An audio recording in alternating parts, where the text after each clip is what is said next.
I had a packback assignment today that I'd like to share my answer with y'all. Business class, it was on motivation. How do you motivate people? How do you motivate a team? How do you personally get motivated? And this the long of the short of my answer to the question. The basis of my understanding of the intersection between public relations and political science is that the immediate material needs of the populace is the most important factor across all boards that motivates all decisions made. This comes from my analysis of Maslow's hierarchy of needs that expands upon the same conclusion. Other needs play a role in motivation, but nothing stronger than the immediate material needs of people in the moment.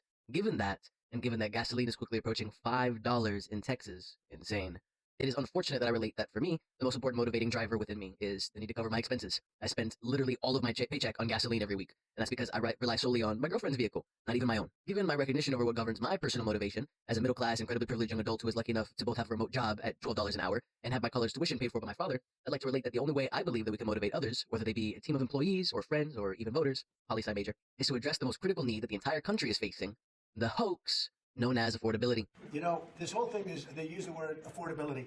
It's a Democrat hoax.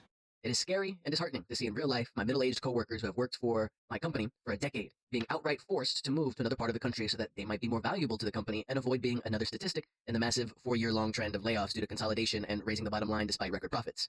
My coworkers' only motivator in that instance is a desire for financial stability, which means in the moment, completely destabilizing their current living conditions on faith of not getting fired later alone, moving to wherever my company tells them to move. Even financial opportunity here within Houston is limited based on affordability by both small business employers and government work alike, even if government work's limitations have stemmed from the explicit desire to lay off as many of the workforce as possible while still being functional.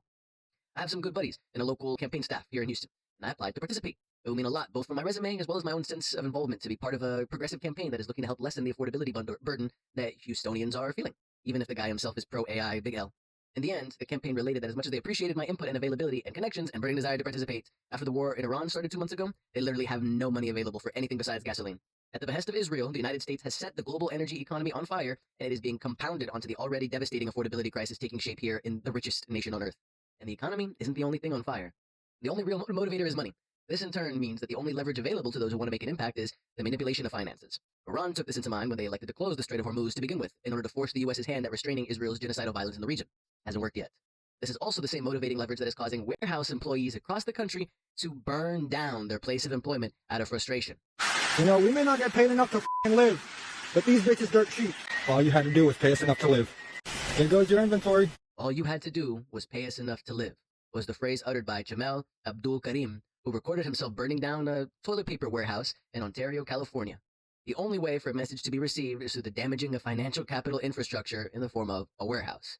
Since that act of anti-corporate terrorism occurred on April 7th, 5 days ago, there have been 4 other warehouse burnings and other comparable arson attempts across the country.